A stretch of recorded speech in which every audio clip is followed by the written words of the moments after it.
Welcome to the Perinatal Wellbeing Podcast. I'm Christine, your host and certified perinatal mental health professional. This podcast is all about authentic conversations. We want to open up the discussions around perinatal health and well-being, from mood and anxiety disorders to breastfeeding to grief and loss in the perinatal period, and everything in between.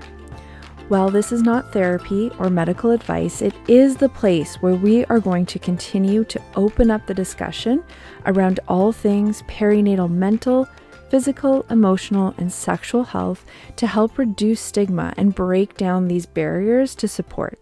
I acknowledge that many Indigenous nations have long-standing relationships, both historic and modern, with the territories upon which Perinatal Wellbeing Ontario is located. Today, this area is home to many Indigenous peoples from across Turtle Island. I am proud to acknowledge that there are 46 treaties and other agreements that cover the territory now called Ontario.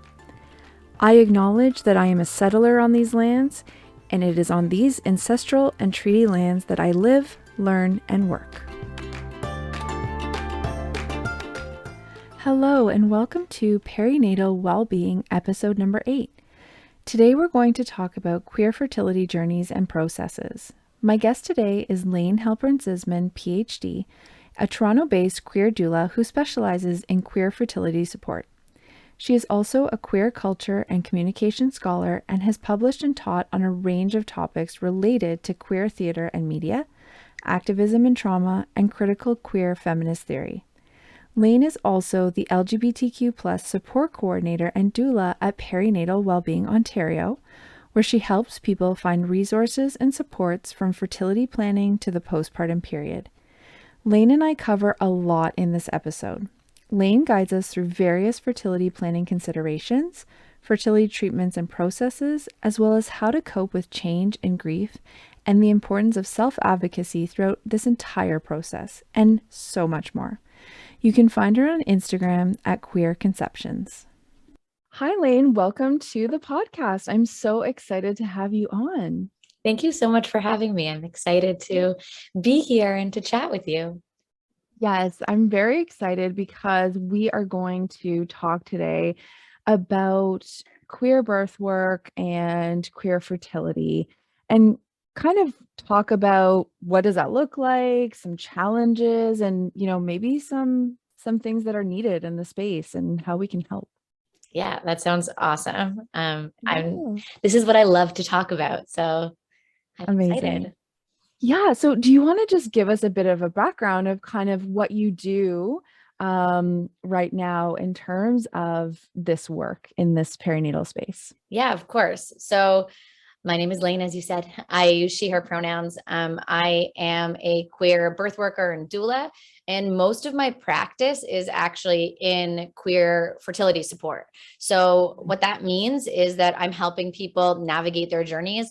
A lot of the time when we start this process, we can feel really alone or confused about where to start. It can feel very isolating, and there isn't a lot of transparency. So my work is to hopefully be there with clients to chat through what some of their options are, to be a person to come to with questions, and really just like someone to touch base with so that you don't feel so alone and that you know how to more easily access resources and support networks. And that sounds like that support, that type of support would be so needed in this space. Yeah, it definitely is. And I'm not the only person doing this. There's lots of people doing really great work. But I think that there is a lack of access to information and access to resources. So even just knowing where to start can be such a barrier to people. And starting to have these kinds of conversations where we can chat about them and people can find out what kind of supports are available, I think is really important just for equity and, yeah, like I said, access. Access to care, absolutely. Access to these services, for sure. So how about we start with kind of giving us kind of a rundown on the process of fertility planning, like what does that look like for people and people that you support? Yeah. So I think the most important thing is that it's going to look different for everyone. There isn't Right. one way to start this journey. There isn't one way to approach this journey. What I always tell people is that you should expect the unexpected. And one of the things we plan for is how to cope with change, because there are so many things that happen along the way where you might think that, this is exactly what I want and this is exactly what I'm going to do. And then it ends up taking a huge turn. So yeah, preparing for the unexpected is a big one. But one thing that we do know for sure is that it takes three things to make a human being, which is an Yep. egg, uterus, and sperm. So we need those three things from somewhere. So the beginning of the conversation is really determining, no matter who you are, no matter who you're doing this with, where you're getting those three things from. You need egg and sperm and somewhere to grow a human. So having that conversation around where do you think you want to start trying to get those materials, and what are the other options that might come up if your original approach doesn't seem to work for you. So creating a flexible and realistic fertility plan is really important when we're trying to conceive, and setting clear priorities of what's most important to you. So I like to think of every preference as really a starting place, because we don't know what's going to happen. And taking time to really set those expectations feels, I think, very important, so that you know what you might do, what strategies you have to cope with unexpected things that come up. And the other thing that I'll say is that I think for a lot of queer folk, it's not as clear like when you're starting. So it can be really emotional to put in a lot of labor and a lot of time and to not feel like you've even started yet. It feels like preparatory work to go to these appointments and to talk to people or find eggs or find sperm. And you don't feel like you have permission to say, I'm trying to conceive, because in your mind, you haven't started yet. So to me, I really like to encourage people to think of conception as beginning when you start to conceive of it, which is why the work I do is called Queer Conceptions.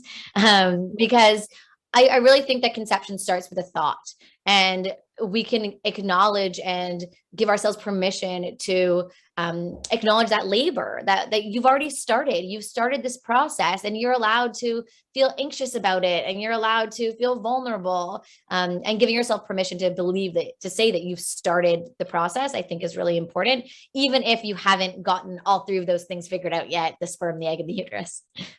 Right. And I think that's so important, because throughout this journey, there's so many instances where we are going to need to be able to express our emotions and talk about what's going on for us, no matter where we are in that process. And so I think that kind of set of skills that you're, trying to help people develop at that very beginning stage will just carry them through the entire journey. Yeah, exactly. I think that we really need to have that foundational, those foundational skills to start with, so that we're building up from it. And they really are skills that are useful throughout every stage of the process. Like we start off and we think, oh, at this point, I'm going to feel better and less anxious. At this point, things will turn around. At this point, I'll believe it's happening. But this point never really happens. It just changes. So having skills at the very beginning of your process to cope with change or with emotions that are unexpected are going to be skills that are useful every single step of your journey, well into parenthood, right? Like, we're not just talking about pregnancy, labor, and delivery, well into parenthood, you're going to be using these coping skills. Absolutely. And, and that's what I say too to people is these skills you literally can use the rest of your life, because the rest of your life you're going to be parenting, right? No matter what age, right? It just might look very different stages, but those emotions are still going to be present, and we're still going to need to be able to cope and manage them. Yeah. And every step of the way, you're going to have to take care of yourself, right? Like, you're going to have to know how to prioritize your own needs and how to express your needs. So being able to learn how to communicate that early on, I think, is so useful, because there's going to be challenges along the way. And being able to communicate needs is a really essential skill to fertility planning and to pregnancy and to postpartum. Absolutely. What do you think is the biggest surprise that people, kind of come to you with or mention to you that they weren't expecting in this fertility journey? Yeah, it's a really good question. Again, everyone's journey is so different, but I Right. think people are really surprised by how heteronormative and cis-sexist the whole process is, that they're really people might fertility clinics might claim to be inclusive. And I do believe that many of them are putting an effort to try to be, but they don't have the education. The fertility clinics don't have the education to know how to do that properly. And it's a slow process for change. So people will be really surprised about if they're going through a fertility clinic, they'll be really surprised about the forms they see and that are expecting there to be a mother and a father, a male and a female, and that the tests they go through, the expectation that they must be infertile because they're going through a clinic. Again, I think fertility clinics are putting in some effort to change, but it's a little slow, it's a little late. So Yeah. people are surprised by that. The lack of knowledge, the lack of inclusivity, and the lack of clarity, I think is a really, really big one. Right. Right. And that I would imagine for someone who is going into that process, like this is a big deal and a big journey and a big decision. And just that alone, there's so much surrounding that. And so I can imagine going into a clinic that does not feel inclusive, that doesn't really see you as, the person that fits into this mold that's accessing these services. I can imagine that just adds a massive layer of maybe anxiety or, fear or, worry that this is not going to happen for me because doesn't feel like the space for me. For sure, definitely. That lack of a feeling of belonging, or the lack of feeling of an invitation, I think is a part of a lot of people's fertility journeys. And I'll say that all these challenges are exacerbated for people of the global majority, for people who are Indigenous, who are Black, who are people of color. We know that access and equity is significantly less for those populations. And entering a fertility clinic as also as a disabled body, as a fat body, those are really huge challenges that, again, like add to the experience of, or the challenges of being a queer person trying to conceive. Absolutely. Absolutely. So, can you kind of give us maybe a bit of education, learning, just about the process? Kind of what are the various options in that process for people? Definitely. So again, everyone's journey is going to be Yeah, different. So let's start by for saying sure. that there's no one way to make this decision. There's no one way to move forward. And a lot of these decisions can happen sort of at different times. So there is Right. not necessarily you should do it in this order. But I'll say that Right. some of the big decisions that people have to make are choosing a donor if they're using a donor. That's a big decision. We can talk about that as well. Choosing a clinic if they're choosing to go through a clinic. So you can, depending on what your needs are, you could inseminate at home, or you could choose to go through a clinic. And so that's a really big decision. Again, I can go into more detail with that, where you should ask questions. You are the patient, you're the client, you're the person of agency, so you get to have some control. And then the third decision would be choosing a method to start with. So again, that might change throughout the process, but choosing where you want to start. So those are the three big decisions: the method, the clinic, and the donor. Yeah, do you want me to go into some depth about those? Absolutely. I would love it. Amazing. Yes. So choosing a donor, I think, can be an emotional experience. It can definitely be a vulnerable experience.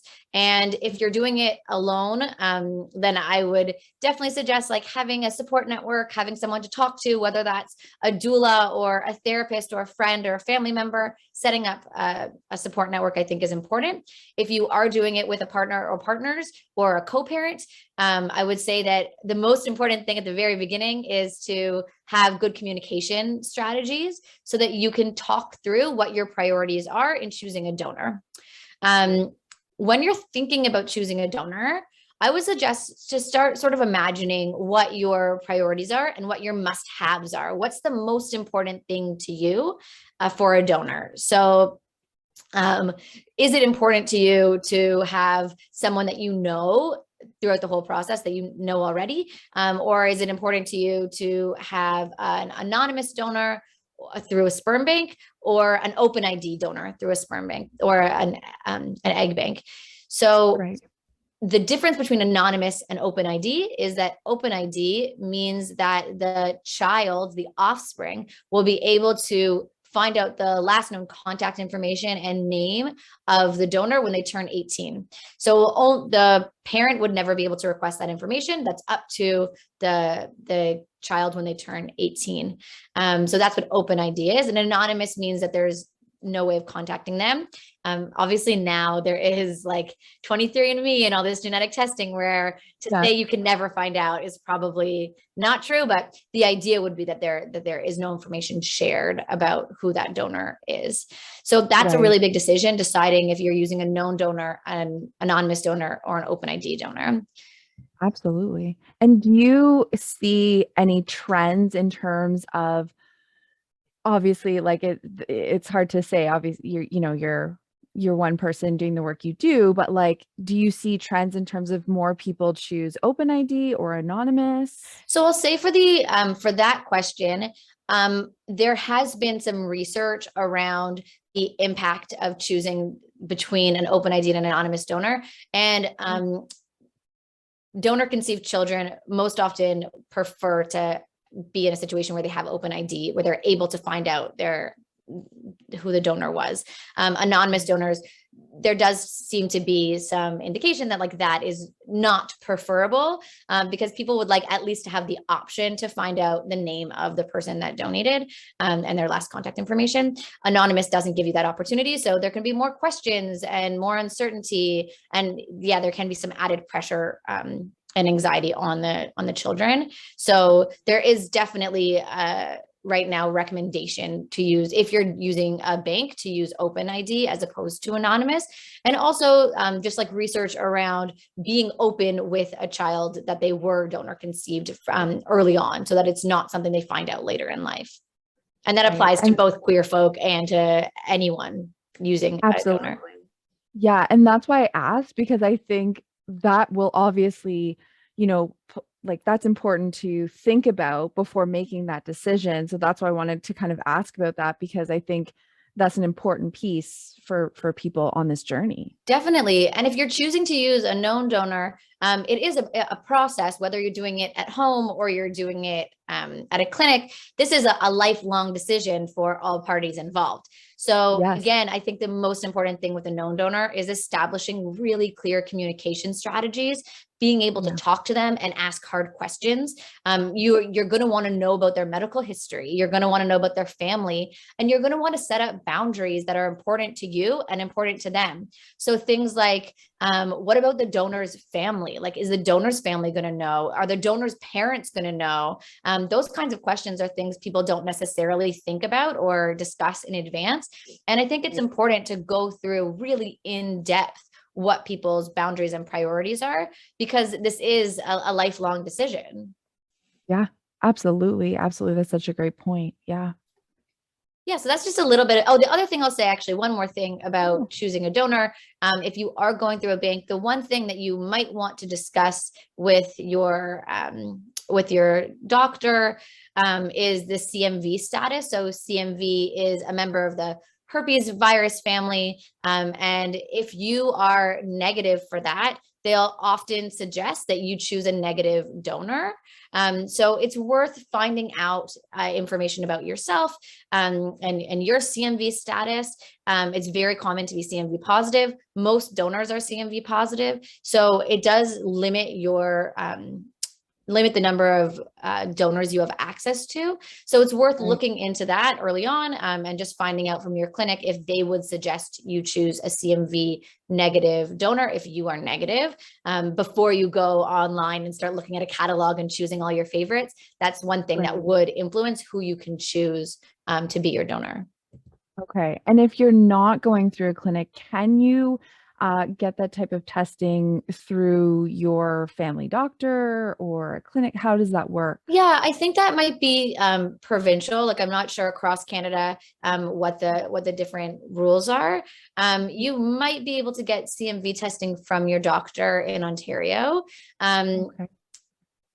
you That's can't something though, so to you look can't into. actually in Ontario, you can't go through, you can't buy sperm and have it sent to your house and inseminate at home. That's something you could do in the States, but you can't do Okay. it in Canada. So you would have to go through a clinic if you're using donor sperm. There is Okay. a program through one fertility clinic where you can get them to send it to your house, but you still actually have to go through the clinic.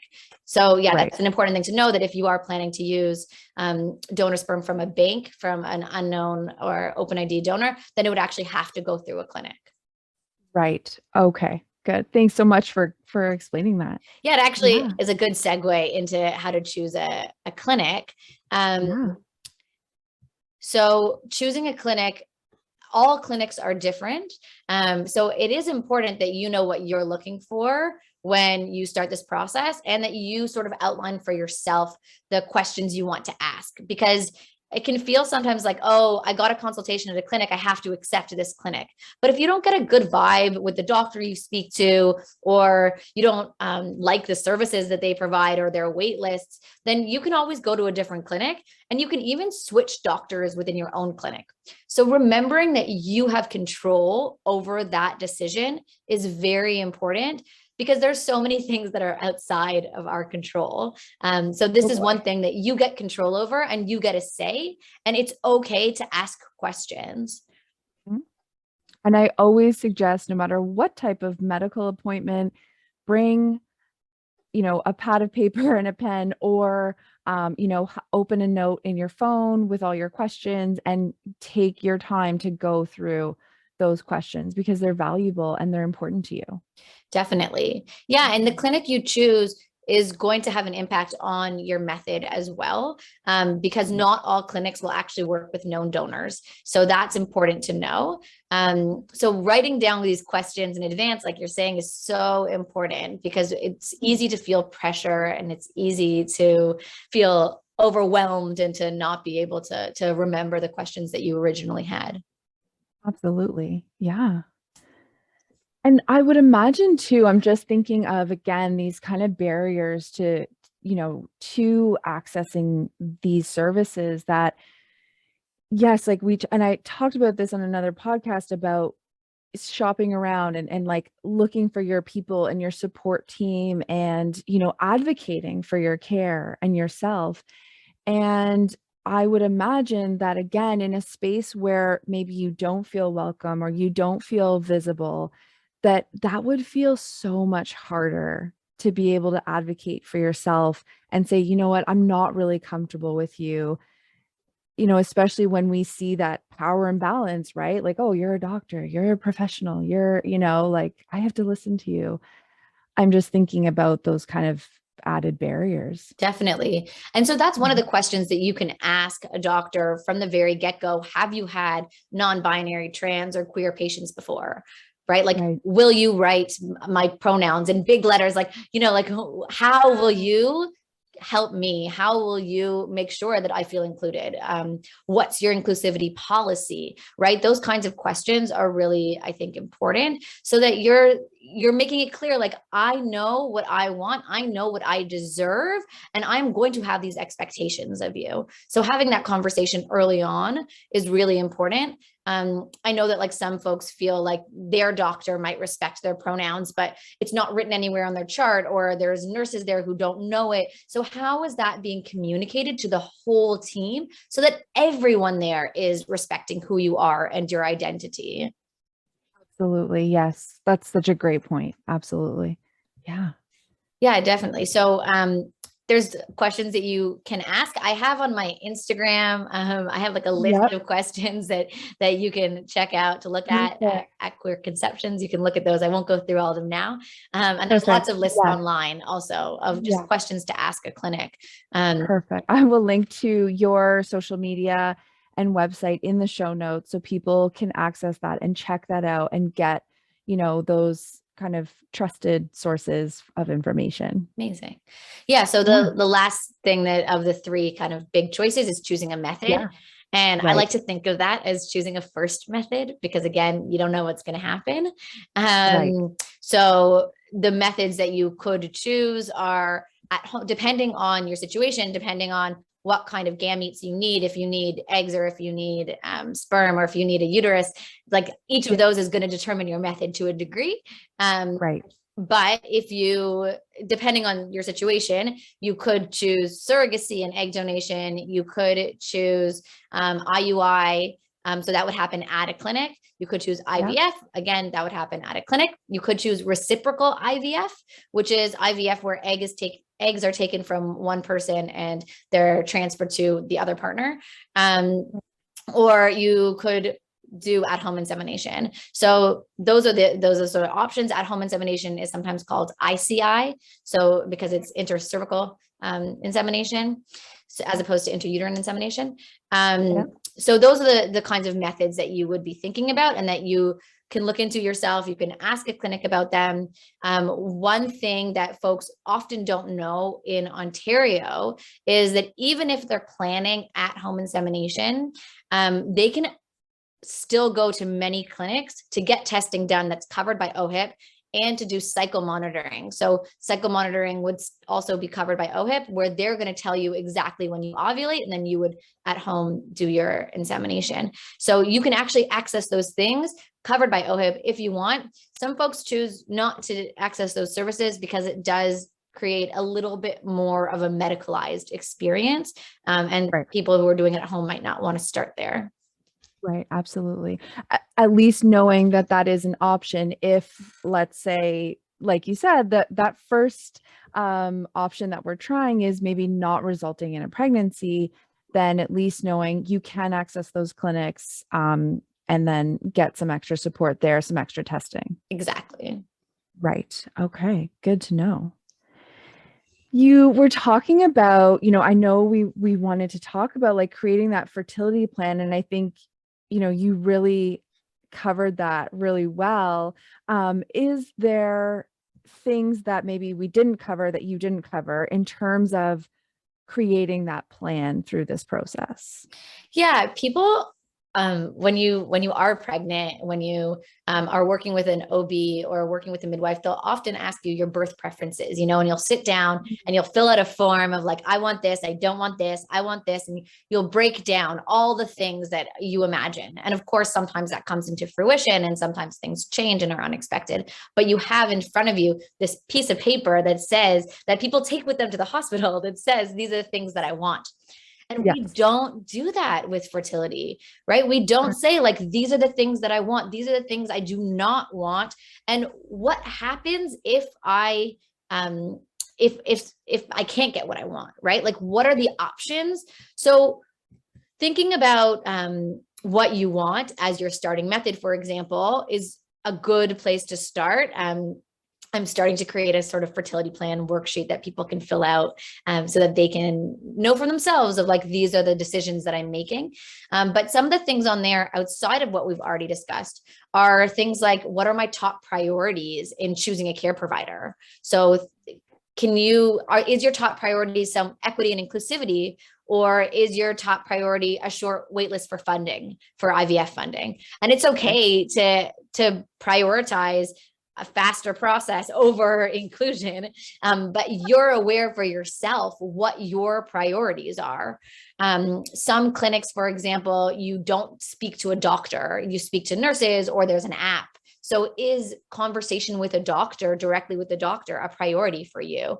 Knowing that in advance will help you to make these decisions. And then again, knowing what you would like to do if your preferences cannot be met. So I would like to move forward with my plan B, after trying for this many months, or I would like to move forward with whatever the doctor suggests, or I would like to get a second opinion, or I'd like to take a break, right? Like we don't often give ourselves permission to say, I want to stop, and I'm going to stop for 4 months and then see how I do, see how I feel about a different plan. Giving yourself that permission to pause is really hard when you're on a fertility journey. But I think writing it down and saying like, I want to take a pause actually really helps us to give ourselves that permission emotionally to take a break from the process. Absolutely. Because I think too, if we do that, before we're in the thick of things, and we're doing that from this more like centered place where we're just, this is what I can envision as my priorities, and I can be open to change. However, then looking at that when we're kind of in the height of emotions and maybe we're really struggling on our journey with how things are going or not going, and we're maybe more reactive in our emotion mind, we can say, okay, I did give myself permission before even starting this journey that if I felt like I needed to take a break, I can. I would imagine that could feel pretty reassuring. Like, this is coming from me, from myself. I gave myself that permission ahead of time. Maybe I'm going to go ahead and take that break. Yeah, exactly. I think having that ability to tell your future self it's okay to press pause. Yeah. And there are consequences to that for a lot of people, especially if you're, holding off on taking hormone therapy in order to preserve gametes, or, you're getting older and you're worried about the quality of your eggs. Those things it can feel very overwhelming, but to remind yourself that pressing pause doesn't mean you're not doing this. Pressing pause means that you're giving yourself permission to breathe for a moment before you continue on, because taking care of yourself is so important in this journey. Are there any other things that you would kind of, help people putting on that plan? Yeah. So, thinking about the support network you want to create is really important. So who's on your team? Who can you count on at each step of the way? Who can you call? Who are you talking to? Because sometimes people don't want to publicize that they are going through this process. So do you have a support network who you can speak to? And who are those people? And thinking also about like other kinds of care you're interested in. So do you have an acupuncturist if you want that, or a naturopath, or any of those kinds of things, who are inclusive of your identity and who've worked with people who are going through what you're going through. So setting that up in advance, I think, can be really useful so that it doesn't feel like hectic or rushed, or just like, oh, I'm setting up my team. This is who I want to invite to my dinner table. This is who I want there with me throughout this process. Absolutely. And then in that kind of setting up that team and that support team, do you also talk about, or is it a good idea to also think about, okay, and what if I do become pregnant? Hopefully that's the goal.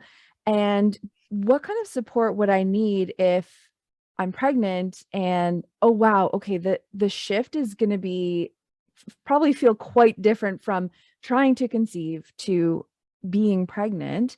What kind of supports do I want in place if I am pregnant, and kind of that next step? Would that be important to even think about beforehand? Yeah, I think the best kind of support people are people who are resources for your future, so that you're getting help from someone who can also help you get help later on at every step of the process. So I would help you, for example, either work with you throughout your pregnancy and postpartum, or help you find someone else to do that. So that you have this continuity of care, which is something, we're going to speak about later on, of just having that ability to know, like, okay, these are the people that I'm going to want involved. You can do like a little bit of research around what your ideal care provider would be during pregnancy. Again, like, you don't know what's going to happen. So being open to change is really important in that way. But one of the things, if you are going through a clinic, if you choose to use that route, one of the things that people don't anticipate, again, no matter what your identity is, anyone who's accessing a clinic, is that your care actually sort of drops off a bit after you leave the clinic, because the clinic is so involved in the first weeks, depending on the clinic. Some clinics will stay with you for the first 7 weeks of pregnancy, and some will stay up to 12 weeks of pregnancy. So you have all this care, and they're seeing you every 2 weeks. And at the beginning, they're seeing you even more than that. And this is really a huge part of your life. And then all of a sudden, your OB or your midwife is seeing you once a month. And so it can feel very jarring to go from having this be an overwhelming, sort of all-consuming event in your day-to-day life, to being something that like you don't have access to all the time. And it can feel very anxiety provoking. So having someone to talk to throughout that part of the process, I think, is really important, because it can feel like a huge shift to go from a lot of support, a lot of involvement, to not very much involvement. And for some folks, that's a good thing. Some folks are ready for the break. And for some folks, it can feel anxiety provoking. Right. And I think that can relate to that loss of control, where when we're pregnant, we don't know what's going on. Yes, absolutely. We feel things, and, we can feel, when things are happening sometimes, but having that, very regular, like testing and all those things that go, and monitoring that go into when someone conceives through a clinic, and through that process, like you don't get that after. So you're knowing your numbers every, few days, and you're getting blood work and ultrasounds and stuff like that. And then you're not getting that. So then all of a sudden it's like, well, I have no control here. Like, I don't know what's going on in there. I can't see. Yeah. Right. So I think that like is totally attached to that anxiety that comes up, that, okay, well, what is going on in there? Is everything okay? Yeah, until you have to wait till those next ultrasounds, and that's like a couple months away. Yeah, exactly. So it really is a loss of what feels like a loss of involvement or loss of control over a situation you have no control over. So being able to set up a support network for yourself is really important. To be able to lean on other folks and to talk about it. Often talking or writing things down, journaling, like those are things that are really useful.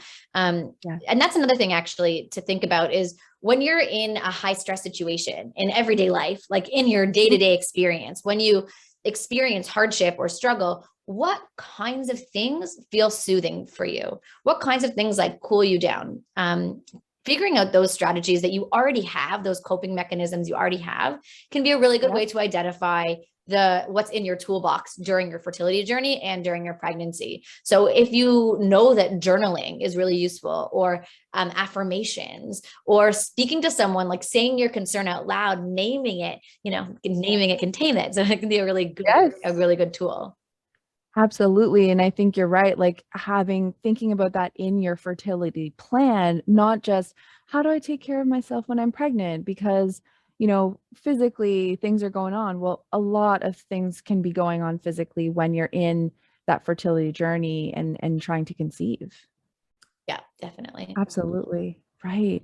And do fertility clinics support people when they do become pregnant?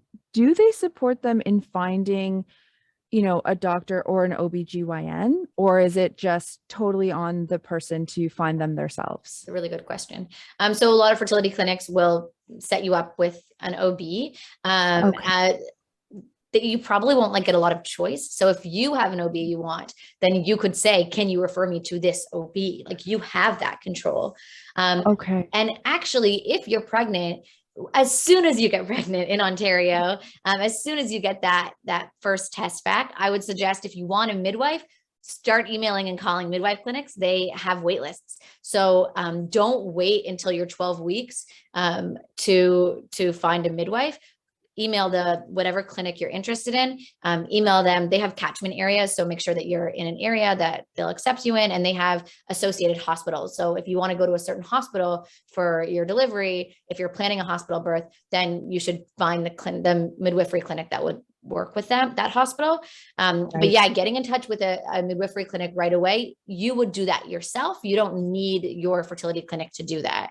So that's a good thing to know. And so they would sort of they would take you on if they have availability, but you would still have your fertility clinic for those first weeks. You wouldn't go straight to the midwife until the fertility clinic released you. Okay, great. Good to know. Thank you. What do you think in terms of, actually, let me just backtrack and just double check. Is there anything else that you think is important to include on the fertility planning? I think there's a lot of specifics we could go into, but yeah, just the Yeah. big ones are sort of the ones that I would start with. Yes. Finding your team and figuring out your method, your donor, if you want to go through a clinic, what clinic, those are some big questions, and then your coping strategies in case of change. Right. Okay, perfect. And so what do you see in this space that in terms of overlap with single parents by choice? Yeah, so there definitely is a lot of overlap. A lot of, single parents by choice are also queer and trans parents. So there's overlap in Yep. that way, and that lots of people can be single parents by choice. Mhm. They are going to go through similar journeys in that, once again, you need three things to make a Yep. human. So anyone who is looking for one of those three things is going to have at least some kind of a similar decision-making process to make. And a lot of the times the questions that you have, if you don't know what you want to do, you can reach out to a fertility support worker or a fertility doula. You can go to a support group. So less so for, there's support groups for single parents by choice. There's support groups for LGBTQ folks. So finding those, and the sort of nice thing about this current moment is that a lot of them are online. So it doesn't matter where you are, you can often find those groups. I work with an amazing organization called Birthmark, and they have both LGBTQ support group and a single parents by choice support group, I believe. So you can access through them the different kinds of support groups to chat with people, and often finding someone else who's gone through a similar journey can be a huge source of support, and a really nice way to feel belonging, and also to prepare for things that you haven't thought of, because other people will share their experiences and the kinds of barriers they faced, as well as the things that worked well for them or were exciting. Like sharing joy is also important. Absolutely. Yes. I think too, seeing like, okay, we can be successful. Like I can do this. There's hope out there, right? Like other people are doing it. So it can happen for me, right? I think absolutely having that hope is so important for sure. Yeah. And so I know you touched on that, like developing those coping skills for change, which is so important. I'm wondering too, in your work, how does coping with grief show up? Yeah, it's a huge one. I think there's a lot of grief in fertility journeys, and grief can come up in surprising ways. So again, like the experience of loss is more common than people think. The experience of miscarriage, whether that's an early loss, a chemical pregnancy, or a later loss, is a huge part of trying to conceive and trying to bring a human in the world. And it can be so trying. Having support and those strategies is really important for those reasons. But I think also one of the things we have to think about is the unexpected ways grief shows up. So, it's not just loss. It's not just loss of a pregnancy. It's also loss of an imagined future, loss of expectations, right? Like when you change your method, when you have to make a different kind of decision than you were anticipating, there is a kind of grieving process and a mourning process to go through. And everyone's mourning and grief rituals are going to be different, but giving yourself that permission, again, to say to yourself, it's okay to mourn. Even though I didn't lose a pregnancy, it's okay to mourn what I thought was coming. It's okay to mourn at the end of a 2-week wait when you get a negative pregnancy test. Giving yourself permission to experience that as a form of grief, I think is really important. And yeah, what those kinds of grieving or loss rituals look like is going to be different for everyone. I know folks who do rituals of loss after a failed transfer. They experience that as the loss of a pregnancy, and other folks don't feel that way. So it really is individual. There's no right or wrong way to grieve. You set your own boundaries, your own experiences and expectations, and whatever you feel is the right kind of feeling, right? There's nobody who can tell you that your feelings are wrong.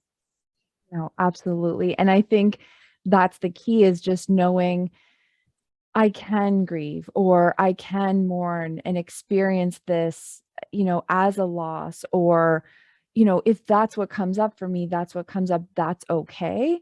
And like you said, whatever those grief and loss rituals look like for you or don't look like for people, like you said, if that's not something that they connect with, that's totally fine, right? But just knowing that, oh, this is grief, like that I'm feeling, or this heavy sadness or whatever is coming up for you, it's okay. Mm-hmm.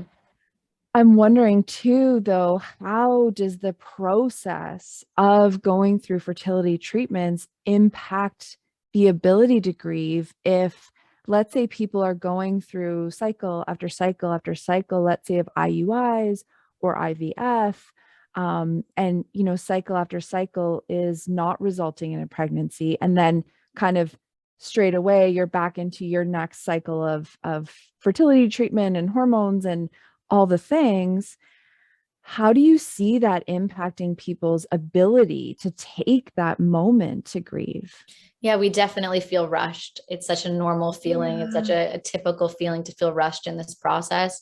Right. It can take years, right? Like it could take a month and it could take 3 years, and we don't know at the beginning what it's going to take. So we feel a rush that, like, if we don't try this month, then the world will crumble. That's a really real feeling and a really hard feeling. Again, allowing yourself to press pause is so important. And sometimes you're forced to press pause and you don't want to. So that can also be a source of grief. So if you're using a known donor and they're going out of town or they're not available, like that is going to feel catastrophic, or even right now with clinics, a lot of clinics throughout the pandemic have limited the number of IUIs or of patients they have. So you might have to take a month break in between tries and not want to. Again, like there's a grieving process for that. It feels really scary. And there's a huge lack of control. So yeah, you can feel rushed, or you can feel that you don't have the choice and you have to slow down. Both of those situations are going to be really difficult. And again, this is where communication is so important, because communicating with your known donor of what happens if I know I'm going to ovulate and you have plans, like how do we navigate that journey? How do we communicate in advance? How much in advance are you going to ask your known donor to tell you their schedule? Those are important questions to ask so that you do have a clear route forward. Oh, and the other thing I was going to say, when you're thinking about grieving and loss, if you have a partner or a co-parent involved in this process, you might have very different processes, right? And that can be a huge challenge. You might feel like this is a loss, and your partner might think, well, try again next month. And neither of those feelings are wrong, but both of those feelings need to be heard. So making sure that you have set up support network so that you can hear each other, and that if you can't hear each other, who do you go to? Is there a counselor? Like removing the stigma around couples therapy, I think is so important, so that you can talk to someone. Like if you do have a doula, is that doula there for both of you? Is the doula able to navigate and mediate that conversation so that you can really hear each other and not value one person's feeling or approach over the others, because those are both valid feelings. Right.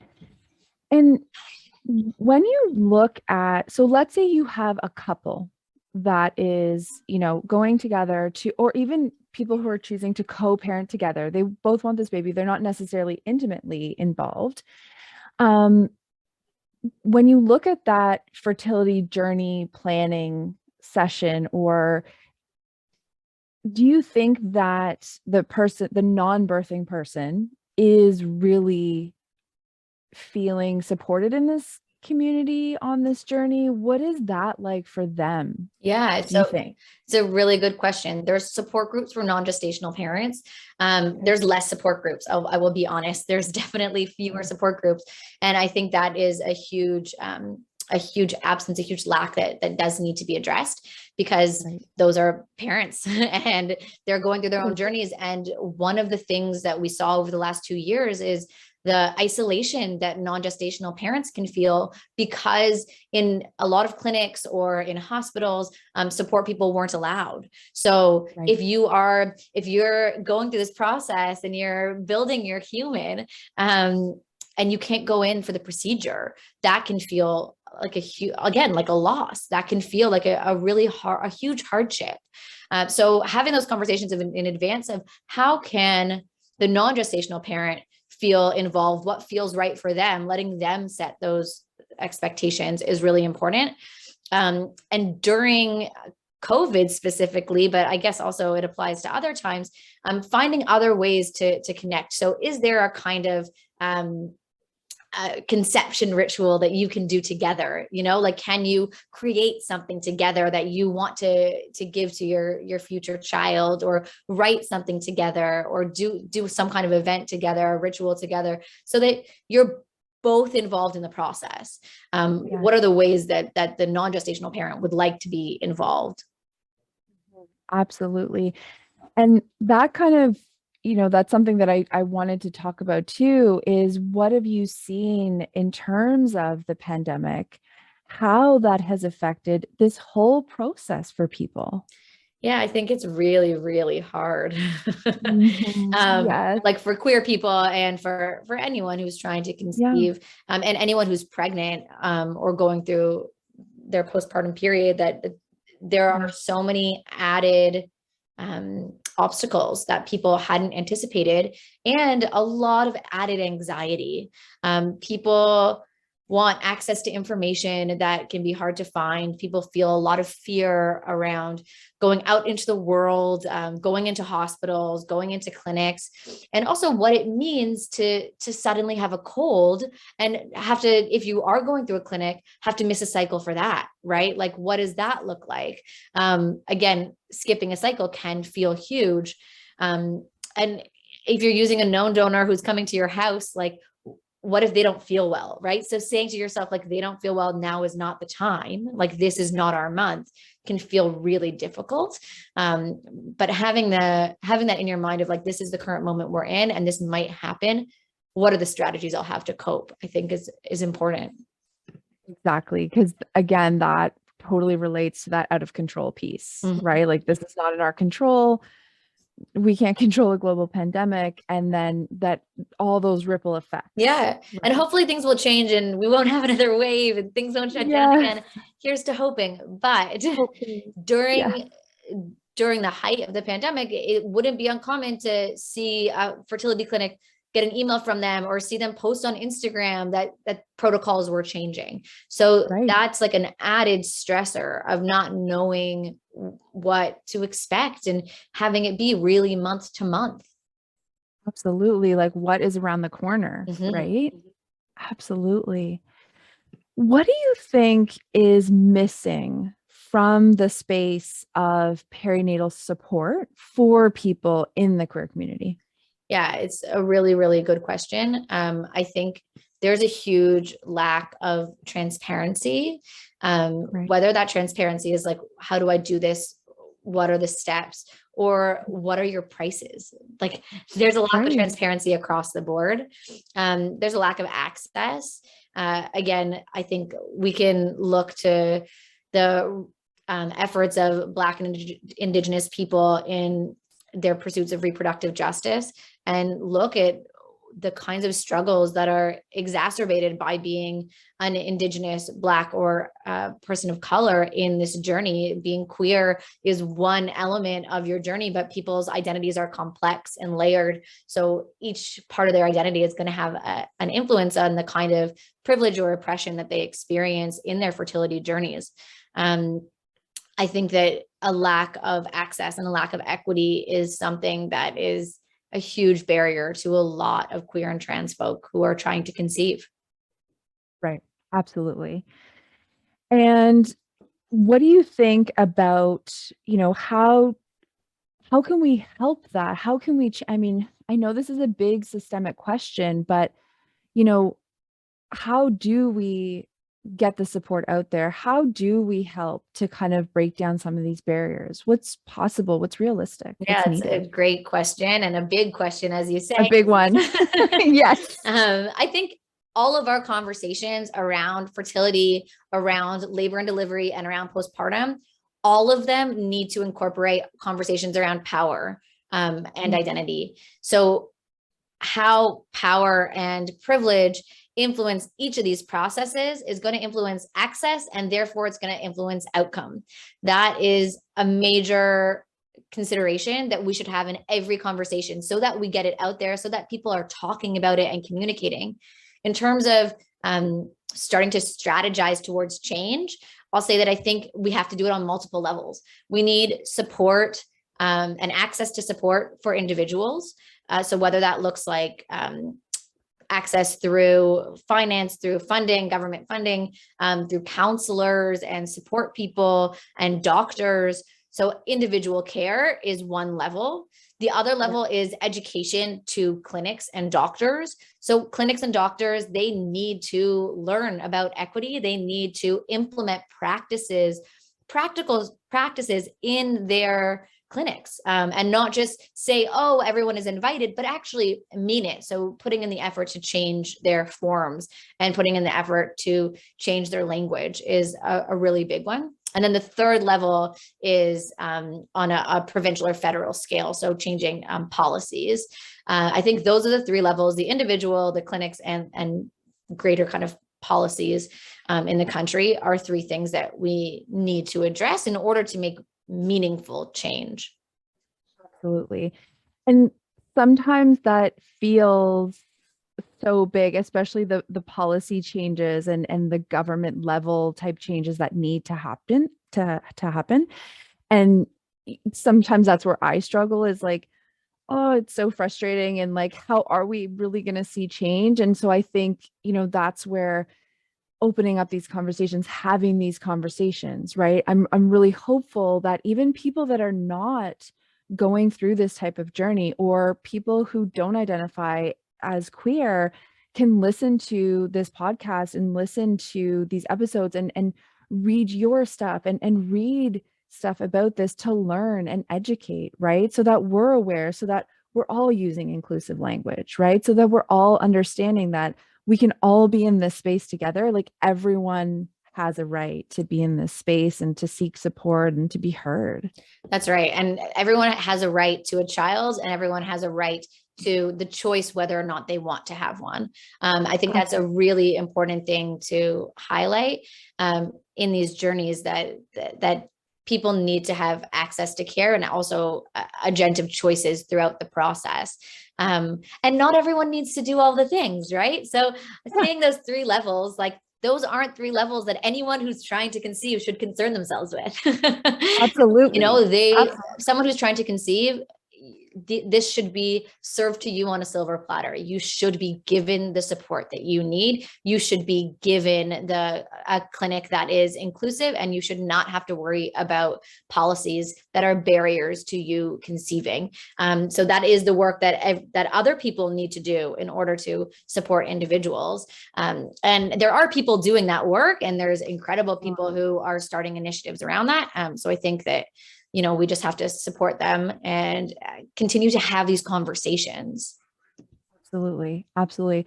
And so what do you say when people, you know, might say, well, why do I need to use someone's pronouns, or why do I need to use my pronouns, or why do I need to care about this if I'm, cisgendered and I have my kids, or, I don't need to, this is nothing to do with me. What do you say to that? Yeah, it's a good question. I think that there is a lack of education and communication around these topics. So people can sometimes feel very isolated when they're like, I don't understand this and no one's talking to me. So they might feel defensive about being asked to use someone's pronouns because they don't understand it. using someone's pronouns is the same as using someone's name. Like, we are who we are, right? So like, my name is Laine and I use she, her pronouns, and that's just who I am. So why wouldn't we give that respect to everyone? Like, it would be odd for someone to call me Samantha because my name is Laine. It would be odd for someone to use he, him for me because I use she, her. So we can just give everyone that respect of, this is who you are. I hear you and I see you, and you're another human being. Leading with kindness doesn't hurt anyone. Leading with inclusivity doesn't hurt anyone. We're not taking anything away from an individual by asking them to include other people. And I think that that's an important thing to stress, that like, you get to be who you are.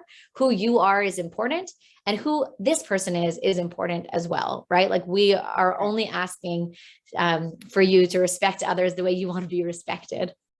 Right. And so it doesn't have to mean that it's a threat to your identity if we start using everyone's pronouns and respecting that and respecting diversity. Right. That doesn't mean that you're not allowed to identify as a white cisgendered mom, for example. Right. And I think also that being a mom does have a lot of stigma, a lot of oppression that goes along with it. So sometimes when a mom hears that not all parents are moms, it can feel like an attack. It can feel like, again, like a loss.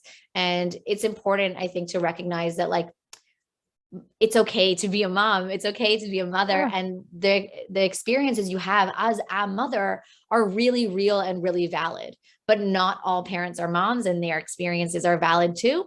And their struggles are going to be different than yours, and their struggles matter too. So recognizing someone else's struggle isn't taking anything away from having your experiences recognized as well. Absolutely.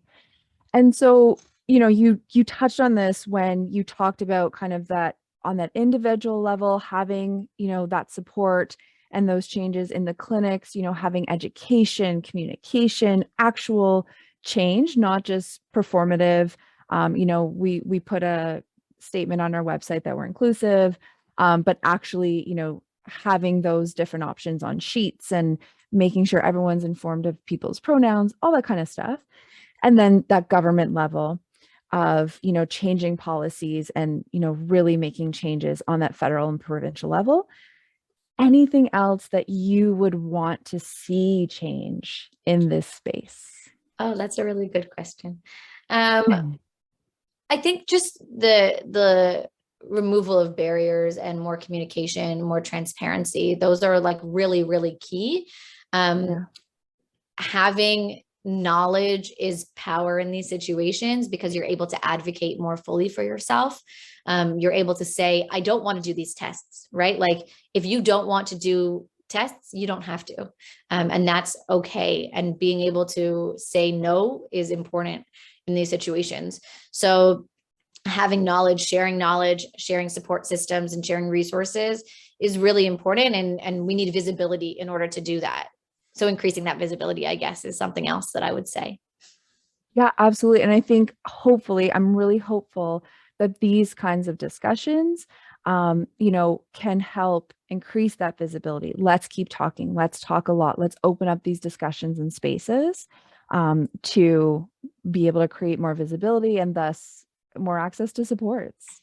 Definitely. Yeah, absolutely. So where can people reach you? Because as we've kind of talked about this, really seeing that this journey, and like you said, for anyone, but, you know, especially in the queer community where there's a lot of barriers and access to treatment, this can be a very complicated, difficult process that absolutely needs someone supportive. And so how can people find you to find out more information or seek support from you? Yeah, great question. Right now, the easiest thing to do is to check out my Instagram, which is at Queer Conceptions. And you can send me a message there. Like I said, I'm also associated with Birthmark and their Seed and Sprout program. So the Seed and Sprout program is specifically for LGBTQ people at different parts of their journey, whether they're pregnant or postpartum or they're trying to conceive. So Seed and Sprout is an amazing program. I definitely suggest checking out all the services that Birthmark offers. And yeah, you can find me on Instagram. Perfect. So I will definitely put all of those in the show notes. Amazing. This has been so wonderful. Yes, thank you, Laine. Thank you so much for having this discussion, and I'm looking forward to continuing to open up these discussions. Amazing. Thank you. I loved talking to Laine about queer fertility journeys and seeing how important continuing these discussions is. We have a lot of work to do. However, continuing to advocate for better care of queer families, inclusion in the fertility space, and policy change at the government level is important work we can all do. Please leave me a comment and let me know what your takeaway from today's discussion is. I would love to hear from you. And come connect with me on Instagram at perinatalwellbeing_Ontario. Thank you so much for listening to this episode. Please share this podcast with any of your friends or family members who may benefit from it. If you feel you are experiencing any of the symptoms or issues that we discussed today, please reach out to any one of your supports. You can also go to perinatalwellbeing.ca for more information, blog posts, and podcast episodes. Check out our new episode every Wednesday.